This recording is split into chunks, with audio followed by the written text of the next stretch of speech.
The information provided by the speaker, presenter on the IDSC platform is for general information purposes only.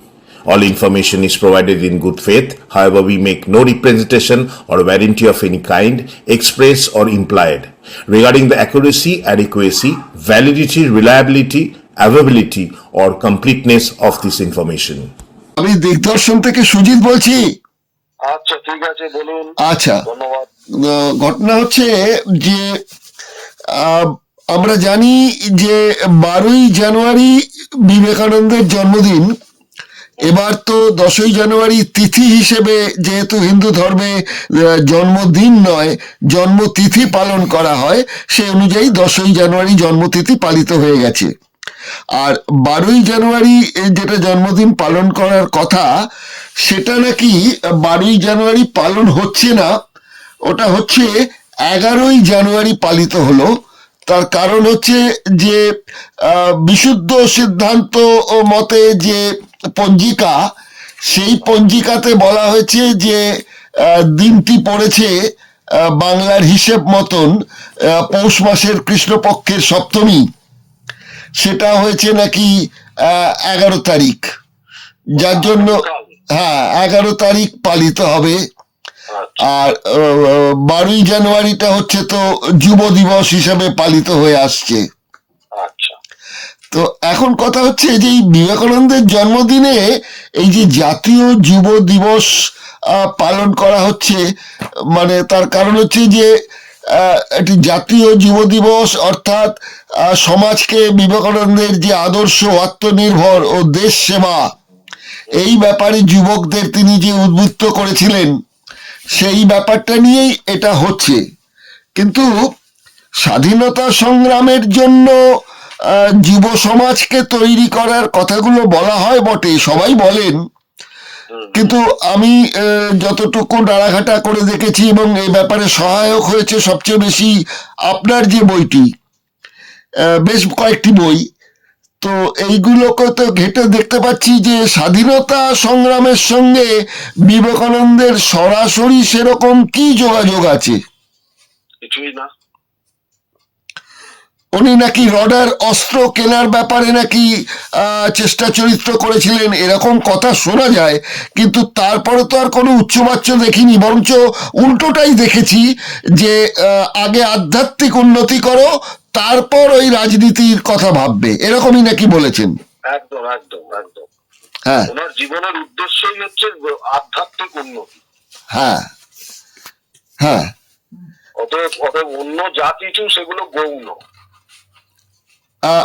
তিনি তো মাত্র 39 বছর বেঁচে ছিলেন, কেন আমরা অন্যান্য যেটাকে রেনেসা বলা হয়, কিন্তু রেনেসা বলতে গেলেও তো একটা কথা ভাবতে হয়, রেনেসার যে ব্যাপ্তি, কথাটার যে ব্যাপ্তি, সেই ব্যাপ্তির নিরিখে যদি বিচার করা যায়, তাহলে আশিস লাহিড়ীও সে কথা বলেছেন যে 10 লক্ষ লোকের মধ্যে যদি একজন থাকে, তাকে সেটাকে কখনোই রেনেসা বলা যায় না,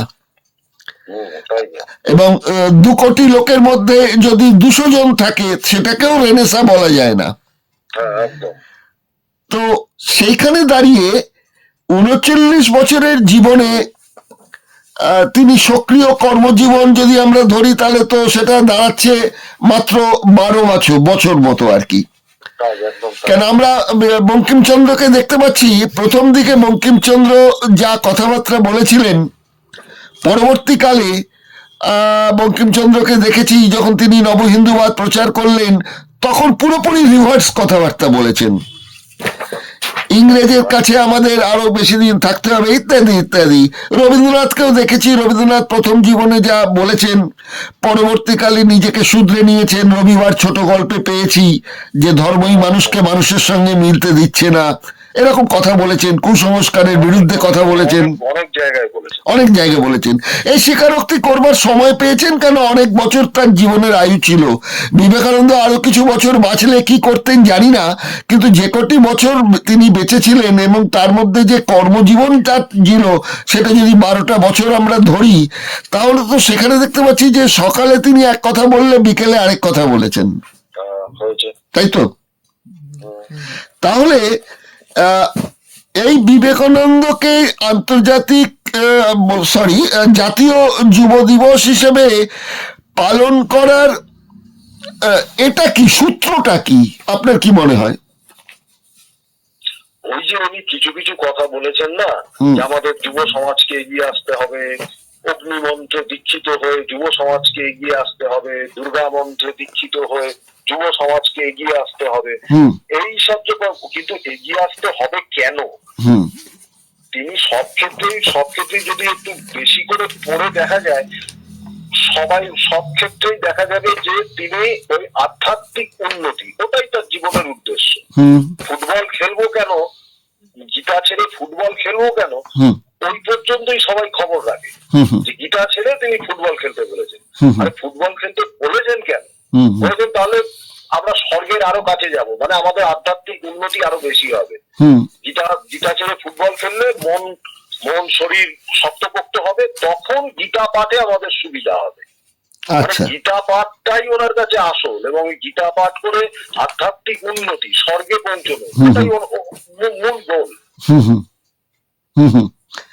আচ্ছা, এই ব্যাপারটাই যুব সমাজ কেন, আমাদের গোটা সমাজ খুব ভালোভাবে এই কথাগুলোকে নিয়েছে, যে যুব সমাজকে তিনি এগিয়ে আসতে বলেছেন। আরে যুব সমাজ এগিয়েছে, করবে কি? তাদেরকে ওই একটা দিনে 15 ঘন্টা জব করো, ধ্যান করো, এই তো তার বয়ে। রাস্তাটা হচ্ছে এই,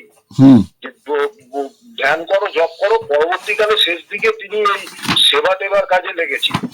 হ্যাঁ, এবং সেটাই দাঁড়িয়ে গেছে যে সেবা, মানুষের সেবা করতে হবে। যদিও এটা কিন্তু আবার রামকৃষ্ণের পরিপন্থী। রামকৃষ্ণ কিন্তু এই সেবার ব্যাপারে খুব একটা আগ্রহী ছিলেন না। রামকৃষ্ণ বলেছেন, সেবা, তুমি সেবা করার কে? তুমি সেবা করার কে? তার সবকিছু তিনি তার ইচ্ছে হলে তিনি সেবা করিয়ে নেবে। তুমি সেবা করার কে? এইরকম রামকৃষ্ণদেব কিন্তু মানে একদম যে জনগণের সেবা, এরকম মন্ত্র রামকৃষ্ণদেব দেননি। তাই তো হ্যাঁ, অত তার শিষ্য হয়ে বিবেকানন্দ যে একদম সেবা কার্যেই ঝাঁপিয়ে পড়বে। না, এই যে আপনার তার যদি গুরু পথপ্রদর্শক রামকৃষ্ণদেব হয়ে থাকেন, তাহলে রামকৃষ্ণদেব দক্ষিণেশ্বর মন্দির থেকে বলি প্রথা বন্ধ করেছিলেন।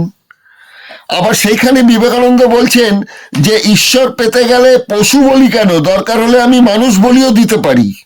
একদম বলেছেন। তাহলে সেটাও তো তার যে গুরু, যদিও অফিসিয়াল গুরু তো নয়, তো সেখানে তো এই কথাবার্তাগুলো তো বিপরীত কথা হয়ে যাচ্ছে। হচ্ছে কিন্তু কথা বলির সমর্থক রামকৃষ্ণদেব ছিলেন না, কিন্তু উনি মাছ তো খেতেন এবং মাংসও খেয়েছেন। হ্যাঁ, মাংস খেতে চাইতেন না, কিন্তু মাংস ডাক্তারের পরামর্শে তাকে খেতে হয়েছে। হ্যাঁ, শুনেছি যে ওই ভাগ্নে হিদেকে দিয়ে তিনি বলেছিলেন ওই গোপাল পাঠার দোকান থেকে মাংস কিনে আনতে। হ্যাঁ, আবার সেখানে কি কালী মূর্তি থাকতে হবে না, কালী ঠাকুর। হ্যাঁ, মানে তার কারণ হচ্ছে ওই জবাই করা মাংস তো চলবে না, বলি দেওয়া আর কি, কোপ দেওয়া চাই মাংস। এইটা আমার মনে হয় ওই কারণেই বলেছেন, না হলে তো যে কোনো দোকান থেকেই মাংস আনা যেতে পারতো। কিন্তু এটাও কথা যে উনি কিন্তু মাংস খেতে চাননি, কিন্তু মাংস খেতেনও না। আচ্ছা, উনি মাংস খেতেনও না। একবার শরীর খারাপ, শরীরের অবস্থা দেখে ডাক্তার ওই পাঠার মাংস সুরুয়া খাওয়ার পরামর্শ দেন। তাতে রামকৃষ্ণদেব খুব একটা রাজি হননি। তারপর যাই হোক, ডাক্তার বলেছে, তখন সম্ভবত নামটা হচ্ছে অজয় চক্রবর্তী। আচ্ছা, অজয় চক্রবর্তী বলে কোন এক ভক্ত, ওই ইটালি, তখনকার দিনে কি ইটালি কোন জায়গা জানি না, এখনকার এন্টালি হতে পারে। হ্যাঁ, এখনকার এন্টালি হতে পারে, তখন ইটালি বলতো। ওই ইটালির অজয় চক্রবর্তী মাংস কিনে আনে, এবং এই পর্যন্ত আছে। তারপর উনি ওই মাংস খেয়েছিলেন, এই কথাও কিন্তু কোথাও বলা। আচ্ছা, যাই হোক, আমরা রামকৃষ্ণ ছেড়ে একটু বিবেকানন্দের প্রসঙ্গে চলে আসি। এই বিবেকানন্দের প্রসঙ্গে যেটা আনতে চাইছি সেটা হচ্ছে, বিবেকানন্দের তো প্রথম তিনি যে সন্ন্যাস নিলেন আটপুরে গিয়ে তার 8 জন গুরু ভাইকে সঙ্গে নিয়ে, তখন নাম নিলেন বিদিশানন্দ। হ্যাঁ হ্যাঁ পরবর্তীকালে আমরা দেখলাম তিনি সেই নামটি ত্যাগ করে দিলেন, দিয়ে ক্ষেত্রীর মহারাজার দেওয়া নাম বিবেকানন্দ কথাটা ইউজ করলেন।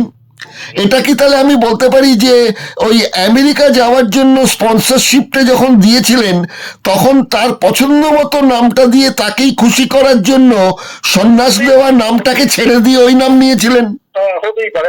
আরো একটা কারণ ছিল, বলুন। বিবেকানন্দ যেখানে ওই সময় নানা জায়গায় যেত, তার গুরু ভাইরা করতো কি, সবসময় খবর রাখতো যে নরেন কোথায় গেছে, খবর নিয়ে জানতো যে অমুক জায়গায় নরেন, তো তারাও সেই দিকে রওনা দিত।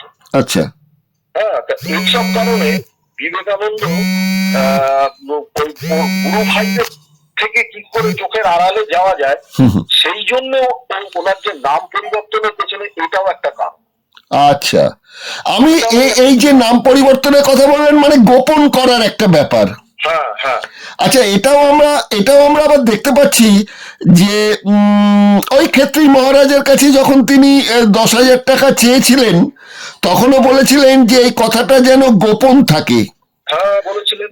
আবার তিনি যখন আমেরিকা যাচ্ছেন তখন তার দুজন সঙ্গীকে তিনি বলেছিলেন যে আমি যে আমেরিকা যাচ্ছি এই কথাটাকেও এখন একটু প্রচারের মধ্যে এনো না, এ কথা তিনি বলেছিলেন। সত্যি কি তাই? হ্যাঁ বলেছিলেন এক্ষুনি প্রচারের মধ্যে এলো না। আচ্ছা, ঠিকই আছে। আচ্ছা, তা এই গোপনীয়তাটা কেন এত?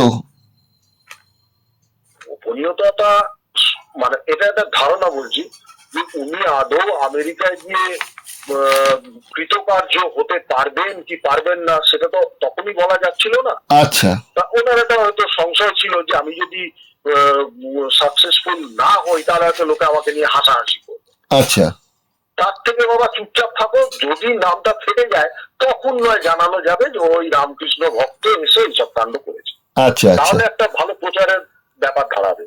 আচ্ছা, আচ্ছা, এরকমও হতে পারে, এরকমও ভেবে থাকতে পারেন। এটা একটা আমরা মানে বললাম আর কি। হ্যাঁ, না, এটা উনি যে বৈকুণ্ঠনাথ সান্যাল এবং স্বামী শারদানন্দকে বলেছেন যা রামকৃষ্ণ লীলামৃত বইয়েতে উল্লেখ আছে।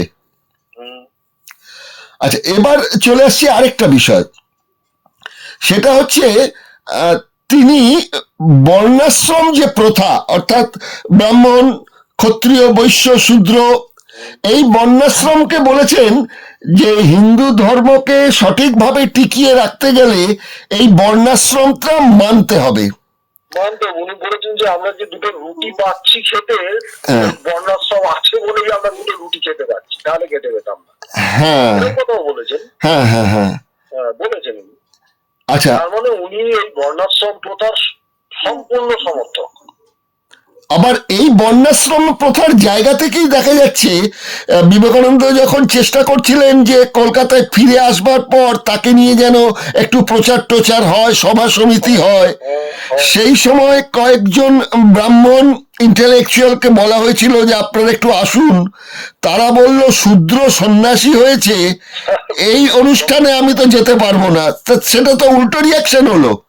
যেতে পারবো না শুধু বলেনি, বলে যে দেশে যদি সঠিক শাসন ব্যবস্থা থাকতো তাহলে ওকে ফাঁসিতে চড়ানো হতো।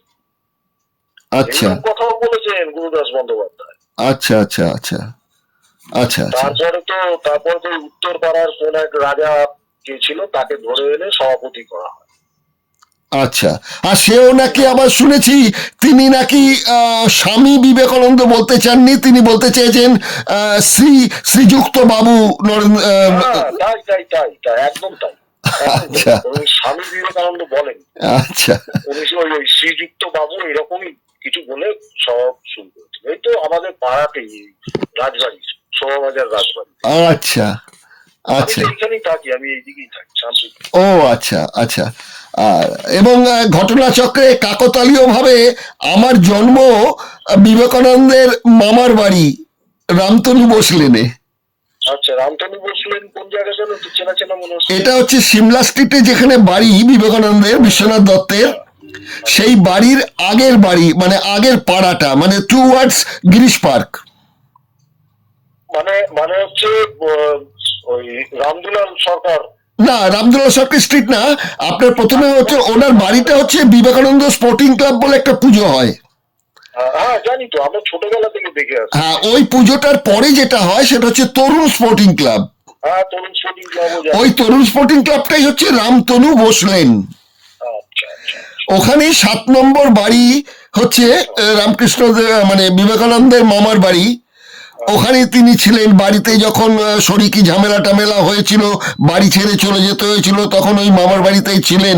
এবং বাবার মৃত্যুর পর তার সংসার চালানোর খরচাটাও ওই দিদিমাই চালাতেন। দিদিমা তো মারা গেছেন, ঘরে গিয়ে দিদিমার ঘরে গিয়ে পড়াটা। হ্যাঁ, পড়াশোনা করতেন। এবং দিদিমা তো মারা যান বিবেকানন্দ মারা যাওয়ার পর, এবং ভুবনেশ্বরী দেবী মারা যাওয়ার পর দিদিমা মারা গেছেন। ওরা অনেক বছর বেঁচে ছিলেন, প্রায় 85 বছর বয়স অব্দি উনি বেঁচে ছিলেন। আচ্ছা, যাই হোক। আচ্ছা, এবার আমরা সরাসরি যখন ওই মহিলাদের বিষয়ে এলাম, তাহলে একটা বলি যে ওনার সম্বন্ধে যেটা বলা হয় যে তিনি মহিলাদের অনেক বেশি গুরুত্ব দিয়েছেন, তাদের সম্মান দেওয়ার কথা বলেছেন, সব ঠিক আছে। আবার এটাও তো আমরা দেখতে পাচ্ছি যে বিধবা বিবাহের বিরুদ্ধে তিনি ছিলেন। তিনি বলেছেন যে এত যদি বিধবার বিবাহ হয় তাহলে কুমারী মেয়েরা যাবে কোথায়, কুমারী মেয়ে নাকি অনেক বেড়ে যাচ্ছে, এরকম কথা বলেছিলেন। উনি বিধবা বিবাহের মোটেই সমর্থক ছিলেন, একদম সোজা কথা। হ্যাঁ, এখন প্রত্যেকটা উক্তি আমার একটু মানে বললেই মনে পড়ছে না, এরকম উক্তি অনেক আছে। উনি বিদ্যাসাগর, উনি বলছেন রামকৃষ্ণের পরেই আমি যাকে মানি সে হচ্ছে বিদ্যাসাগর। কিন্তু ওনার জীবনী গ্রন্থ থেকে, জীবনী গ্রন্থ মানে ওই যে বাণী রচনা যেসব বই আছে, অনেক জায়গায় আপনি পাবেন উনি বিদ্যাসাগরকে রীতিমতো সমালোচনা করছেন। সমালোচনা মানে সমালোচনা বলতে সমালোচনা নয়, মানে নিন্দা করছেন। বিদ্যাসাগর এই যে বিধবা বিবাহ প্রচলন চেষ্টা করছেন, এগুলোকে নিন্দা করছেন, এরকমই পাবে। আবার এও নাকি বলেছেন যে যে সতীদাহ প্রথা হতো সেটা মেয়েরা ঈশ্বরের কাছে পৌঁছে যাওয়ার জন্যই তারা এই মহান ব্রত পালন করত, এর মধ্যে কোনো অন্যায় তিনি দেখেননি। না, উনি কথাটা একটু অন্যভাবে বলেছিলেন যে মানে একটা বিরাট আদর্শে আমাদের মহিলারা এই জহরব্রত পালন করে এইসব, না জহরব্রত না, এই সতীদাহ প্রথা স্বামীর সঙ্গে আগুন চিতাইতে। কিন্তু আমি এটাকে আমি আলোচনার মধ্যে আনি না, কোনো সময় আনি না। আচ্ছা, কেন আনি না? উনি একটা উপমা হিসাবে এই কথাটা বলেছিলেন। হ্যাঁ, কথাটা বলেছিলেন, কিন্তু তার মানে আচ্ছা ধরুন এই যে আমরা কথা বলে কোনো একটা লোক হয়তো তাকে কিছুতেই ঠিক কথাটা বোঝানো যাচ্ছে না, তা আমরা এরকম বলেও ফেলি যে কুকুরের ল্যাজ সোজা হয় না, এরকম বলি। কিন্তু ওই লোকটাকেই কি আমরা বলে দিলাম যে তুই একটা কুকুর, তোর ল্যাজ সোজা করা যায় না, ওটা একটা উপমা হলো, একটা উপমা হিসাবে ব্যবহার করি। বিবেকানন্দ এই সতীদাহ ব্যাপারটা না একটা উপমা হিসাবে ব্যবহার করেছে। তার মানে যে উনি সতীদাহ, আমি দেখেছি আমাদের যুক্তিবাদী সমিতির বহু লোক বলে যে ওই কথাটাকে উপমা হিসাবে ব্যবহার করেছেন, তার মানে উনি সতীদাহ প্রথার সমর্থক। কিন্তু এটার মধ্যে দিয়ে বলা উচিত হয় না যে উনি সতীদাহ প্রথার সমর্থক। তবে একটা কথা ঠিক, বিবেকানন্দ এই উপমাটা না দিলে ভালো করতেন। যে বক্তৃতার মধ্যে উনি এই কথাটা বলেছিলেন, আমি সেটা তো পড়েছি, আমি দেখেছি উনি ওই বক্তৃতার মধ্যে এই উপমাটা না দিলে ভালো করতেন। এটা খাঁটি কথা। এই কথাটার জন্যই এটা বলে দেওয়া যায় না যে উনি সতীদাহ প্রথার সমর্থক ছিলেন। আচ্ছা, অন্তত আমি বলছি না, আমি এই কথাটা ওই জন্য আনি না কোনো জায়গায়। আচ্ছা, এবার আপনার কাছে ছোট ছোট আরো দুটো একটা প্রশ্ন দিয়ে আজকের অনুষ্ঠানটা শেষ করতে চাইছি। সেটা হচ্ছে যে বিবেকানন্দকে নিয়ে একটু চুলচেরা বিশ্লেষণ হচ্ছে, অনেকে পছন্দ করবেন না, কিন্তু সত্যি থাকে। সাদাকে সাদা, কালোকে কালো তো বলতেই হয়। তো সেখানে এবার আমরা যেটা আসতে চাইছি সেটা হচ্ছে এই স্বামীজি বলেছিলেন যে হিন্দু এবং মুসলিমদের মধ্যে একটা ঐক্যের কথা উনি বলেছিলেন, যে আত্মাটা এবং আপনার মস্তিষ্ক, আত্মাটা হিন্দুর হতে হবে, মস্তিষ্কটা ইসলামের হতে হবে। আবার মস্তিষ্ক না, শরীরটা ইসলামের হতে হবে, মানে শক্তপোক্ত শরীর হতে হবে। আচ্ছা, শরীরটা এতে হতে হবে। হ্যাঁ, ওই রকমই। আচ্ছা, তো আমরা ওদিকে যদি দেখি তাহলে দেখবো সাম্প্রদায়িকতার জায়গা থেকে রামকৃষ্ণ মিশনের যে সংবিধান, তার যে 19 নম্বর ধারা, সেখানে বিবেকানন্দ নাকি সহস্তে লিখে গেছেন, only the Hindu boys of good family will be admitted in this mission. একদম একদম তাই। এর বাইরে ওখানে কেউ ভর্তি হতে পারবে না। আবার সেই রামকৃষ্ণ মিশনই কিন্তু ওই 25শে ডিসেম্বর তারিখটা, 24শে ডিসেম্বর তারিখটা যিশুর জন্মদিন পালন করেন, এবং সেই দিনটাই যখন বিবেকানন্দ আটপুরে তার আর 8জন গুরু ভাইদের নিয়ে সন্ন্যাস নিলেন, সেই সন্ন্যাস নেওয়ার সময় আলোচনাটা কিন্তু ছিল যিশুকে নিয়েই। ওই আলোচনাই হচ্ছিল যিশুকে। তাহলে এই ধরনের, এটাও তো একটা পরস্পর বিরোধী একটি বিষয়। হ্যাঁ, তা বলাই যায়। আচ্ছা, আমি একটা কথা বলছি, রামকৃষ্ণ মিশনে কি এখন অনেক মুসলিম ছেলেই তো পড়াশোনা করে? তাহলে তো ওটা তো বিবেকানন্দ যে তৈরি করে খসড়া যেটা তৈরি করে গেছেন তার বাইরে হয়ে গেল। হ্যাঁ, তার সেইটা তাহলে মানে এ করা হলো, মানে লঙ্ঘন করা হলো। আরেকটা যেটা পাচ্ছি আমরা, এই 2023 সাল পর্যন্ত নাকি গোলপার্ক রামকৃষ্ণ মিশনের যে এটা রয়েছে, ইনস্টিটিউটটা রয়েছে, ওখানে নাকি মহিলাদের কোন রকম পারফরমেন্স করার জায়গা ছিল না 23 সাল পর্যন্ত। আমিও এরকম শুনেছি এবং সেটা ছিলই না। তবে বর্তমানে এখন মনে হয় আরো কড়াকড়ি নেই। হ্যাঁ, 23 সালের পর সেটাকে সরিয়ে নেওয়া হয়েছে আর কি। এইরকমই হয়েছে। কেননা সেইটাই বলছি যে একদিকে তিনি সারদামণিকে বলছেন হাইকোর্ট, মানে এর কথা ফেলা যাবে না, মানে মা ভুবনেশ্বরী দেবী এবং সারদামণি দুজনকে নিয়েই তিনি কিন্তু এরকম শ্রদ্ধার আসনে দেখতেন তাদের।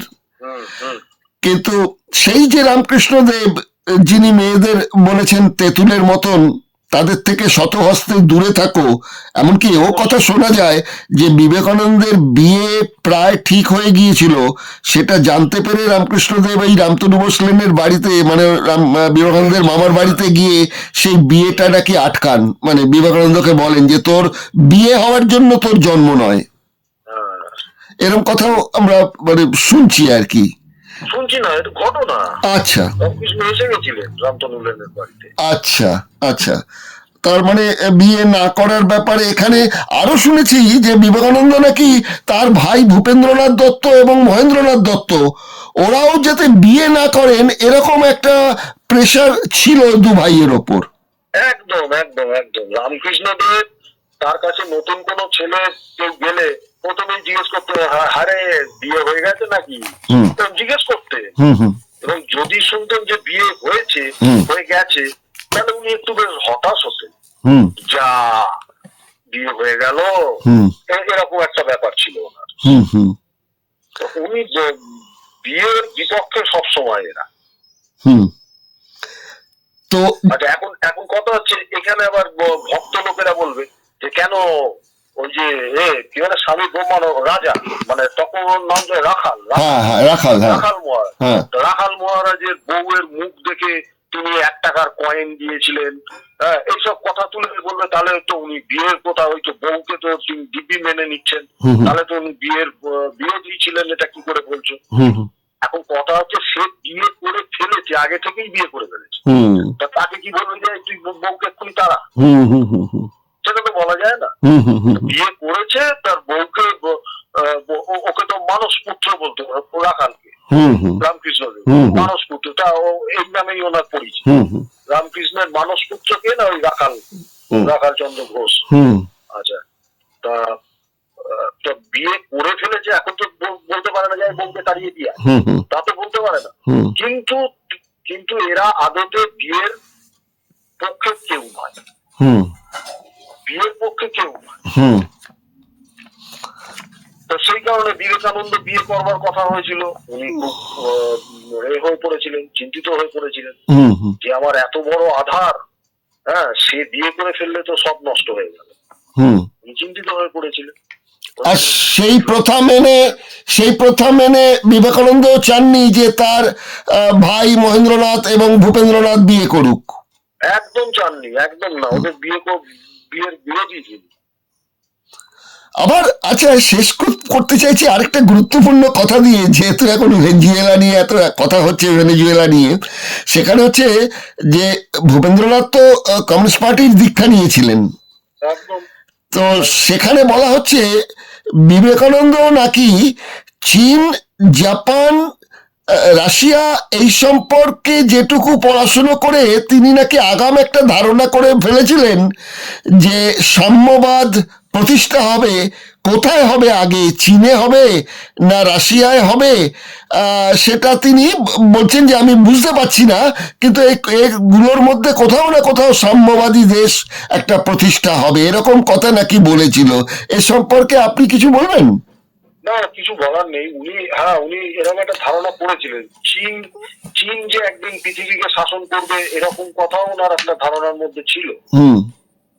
কিন্তু বলেছেন, এগুলো বানানো কথা নয়। হ্যাঁ, চীন একদিন সাংঘাতিক ভাবে উঠে আসবে, এরকম কথা উনি বলেছেন। তাহলে এটা বোঝা যাচ্ছে যে তিনি যে একদম বিশ্ব রাজনীতি সম্পর্কে যে একদম পুরো ওয়াকিবহাল ছিলেন না সেটা বলা যাবে না। বলা যাবে।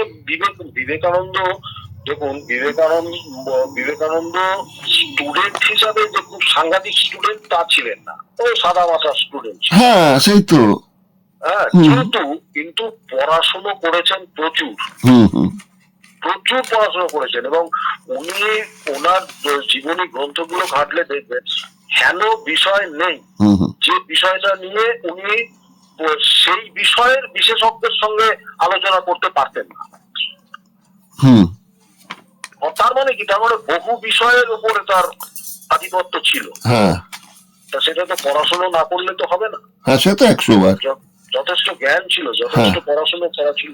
কিন্তু ওই পড়াশোনার সঙ্গে সঙ্গে একথাও উঠে আসছে যে তিনি বিজ্ঞানকে সঙ্গে যুক্ত করতেন, কিন্তু বিজ্ঞান যেটা বলে যে প্রমাণ চাই, সেই প্রমাণের ব্যাপারে কিন্তু তিনি নাকি এড়িয়ে যেতেন এবং বলতেন যা ওই আধ্যাত্মিক ধর্মগ্রন্থে লেখা আছে সেটাই সত্যি, এর কোনো প্রমাণ দেওয়ার প্রয়োজন নেই, এরকম আবার বলতেন। এরা আদতে আধ্যাত্মিকতা বাদে মানে বিরাট ভক্ত। অতএব সবকিছু বিজ্ঞান বই, ওই the master as I saw him, Bangla কি জানো, স্বামীজিকে যে রূপ দেখিয়েছি, নিবেদিতার বই, সেখানে উনি বলছেন যে এই নানান আলোচনার মধ্যে বলছেন বিজ্ঞান, ভূগোল যা কিছু লেখা হবে সবই ঈশ্বরের আলোকে লেখা উচিত, নতুবা তা কলুষিত। মানে কিরম ব্যাপার হলো যে বিজ্ঞান বই লিখতে হবে, তার মধ্যে ভগবানের টাচ দিয়ে যেতে হবে। ব্যাপারটা তো তাই দাঁড়াবে। হ্যাঁ, একটা রাসায়নিক কি গবেষণা করবো, অক্সিজেন তৈরি হচ্ছে, হাইড্রোজেন তৈরি হচ্ছে, কিভাবে তার মধ্যে একটা ভগবানের ভাব দিয়ে, এই ভগবানের ইচ্ছায় অক্সিজেনটি তৈরি, একটা ভাব আপনাদের রাখতে হবে। হ্যাঁ, উনি যে বিজ্ঞান জানতেন না তা নয়, যথেষ্টই জানতেন, যথেষ্ট পড়াশোনা করতেন এবং যথেষ্টই জানতেন, কিন্তু হলে হবে কি, এদের মধ্যে ওই ভগবান বোধটা পুরো মাত্রায় ছিল এবং সবকিছুর মধ্যে ভগবানকে এরা মিশিয়ে দিতেও চাইতেন, এ নিয়ে কোনো সন্দেহ নেই। যাই হোক, আমরা এই 164তম বিবেকানন্দের জন্মদিন, জাতীয় যুব দিবস, এই পরিপ্রেক্ষিতে একটু ভিন্ন চোখে বিবেকানন্দ সম্পর্কে একটু আলোচনা করলাম। যুক্তিবাদীরা এটাকে একভাবে দেখবেন, আর যারা বিবেকানন্দ রামকৃষ্ণ ভক্ত আছেন তারা নিশ্চয়ই প্রবল সমালোচনা করবেন। তো দুটোই আমাদের কাছে মানে কাম্য, দুটোই, এটাই। তো যাই হোক, আজকের অনুষ্ঠানটা এখানে শেষ করছি। আগামী দিনে এই বিষয়ে আর একটু আলোচনা করার ইচ্ছে রইল। ঠিক আছে, ওকে। আমার